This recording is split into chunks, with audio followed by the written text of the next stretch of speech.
Zarek, an alien delegate, has just passed a series of tough trials to join a historic meeting with a newly discovered race, humans. Negotiations have dragged on for generations, but today everything is about to reach a conclusion. However, as Zarek and his team step into the meeting room, they are shocked by unexpected differences, from the human size to their concept of time. What is truly happening with this species? Before continuing this story, tell me which city you're watching from. I want to know how far this video has come. Don't forget to like and subscribe to the channel so I can send you exciting stories like this every day. Zarek was very pleased with himself. He had passed all the tests and had been selected for a delegation to meet with the first alien race that he had ever encountered. It had been generations since first contact, and discussions had been dragging out. Zarek's greatest wish was to finally close the negotiations his forefathers had started. Entering the room where the meeting was meant to take place, he pressed the keypad by the door to announce his arrival.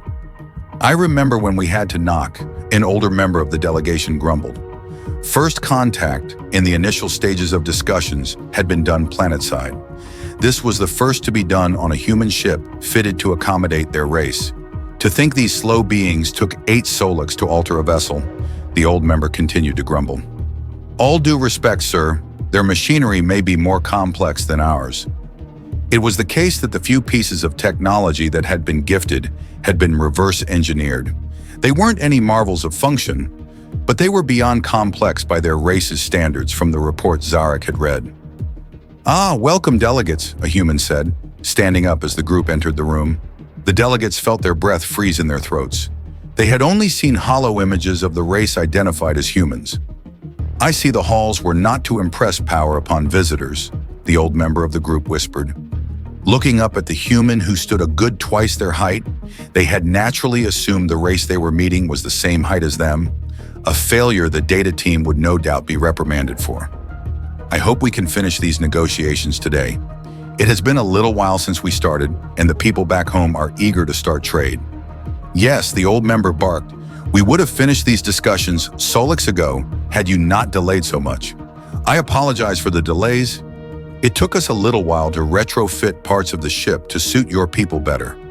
I was but a newborn pup when you landed, and now I can finally see my race upon the greater stage of the universe.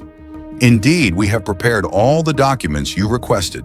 With a flick of his finger on a data slate he was holding, the group felt a buzz from their devices. Appearing on the screen were all the agreed-upon provisions. "Finally, it is good to be here."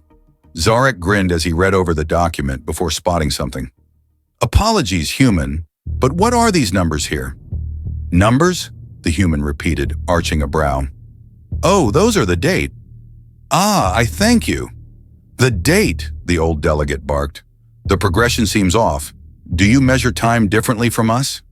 "It never came up, but it is likely as we are from different worlds." "I see, I suppose that does make sense." The old member marked the document with a digital stamp to indicate his agreement, as did the others in the group. "Perfect. With that, we can now proceed with the celebration." Walking over to a wall, the human pressed a wall-mounted device, and machines immediately began bringing out plates with cuisine from their homeworld.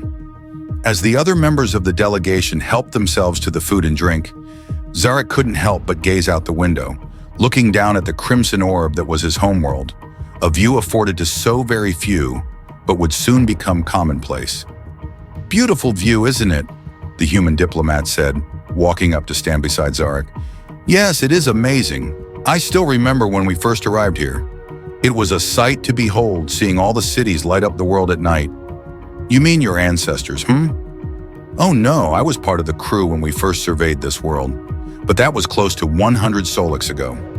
Zarek's outburst had paused the celebrations, as all his fellows now looked at him with shock for his outburst, something no diplomat worth his fur should do. "I must apologize for my outburst." "No need." One moment the AI is still deciphering Solix. It seems to be a new word that the auto-translator units we are using hasn't identified. The human looked at his data slate as the AI worked out the meaning, but to Zarek it was odd. A Solix was a Solix. Every newborn cub learned its meaning by the end of their very first. The human exclaimed excitedly, "I see the meaning now." "Zarek, was it?" Zarek nodded. A solix is what my race calls a month. Month, Zarek echoed, as he realized the humans had another word for their unit of time. So your race arrived here some 100 months ago? The human nodded. Yes, we had to take things slowly so as not to cause chaos. We slowly contacted your governments and created vaccines so we didn't cause plagues. It is why we took so long. So you must be old then? Zarek asked, looking up at the human with awe. There were only stories and fairy tales of races living as long as the human was saying. Oh boy, I do feel old. I turned 30 only last month. 30? Zarek tilted his head, letting his ears flop in confusion. But you said you were amongst those who first found us. Oh, I'm sorry. I meant years. Years. Zarek heard a ping from his data slate, revealing it meant roughly 12 solix. Zarek felt his heart rate quicken as he did the math. So you are 361 solix. The entire party of diplomats froze in shock, looking at the human of being older than many of the nations they called home. You mean this youngster is actually older than I am? The old member of the group asked, trembling. It was a common point amongst their race that with age comes wisdom, and with wisdom comes the right to rule. Well, I mean, when you put it like that, I guess so. How old are you, Zarek? You must be a few years old. I would be roughly 2 of your human years. 2? So the eldest of you is? Roughly 7 by your years, the old member declared. Wow, no wonder your race kept changing the diplomats we were talking with. We kept thinking we were doing something wrong. I will need to have a word with our data team about this one. But to think your race ages at this rate, though it would explain your broadcasts.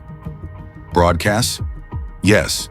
The first thing we detected about your world was broadcasts. We thought it was a translation error, a malfunction, or even interference that made it run at a faster rate. But to think you live your lives faster than imaginable? Human, are you an old member of your race? Zarek asked, hoping the human was just a very old member. Me? Oh no, I still have my grandparents. Grandma, though, is more machine than she is sweet old lady these days. But she celebrated her 90th. Oh, over 1,000 plaques, so many generations with one being. The human began before pausing, feeling the awkward atmosphere descending. Guess we are your equivalent of elves then? Elves? Zarek repeated, hoping for a reprieve. Yeah, back on our world we have a story about a race of beings called elves. They looked just like us but had pointed ears and lived millennia. The data slates all pinged and the delegates all paled. Seeing the word meant 1,000 iterations of a year. But you don't need to worry. They are all just fairy tales and stories. All due respect, human. A being living as long as you do to us would be from stories and myths for us. How confident are you that they aren't out there? Well, bugger, guess we will need to look into the possibility of space elves. Just hope they aren't the Warhammer kind. And so our story comes to an end, but this is certainly not a simple conclusion.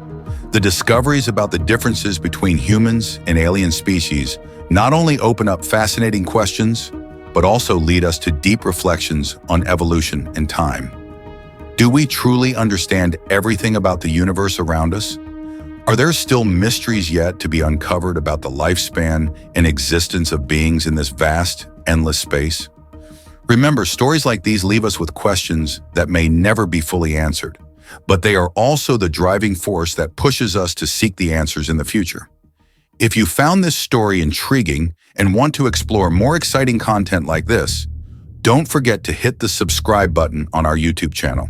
We have more science fiction tales, thrilling adventures, and cosmic mysteries waiting for you to explore.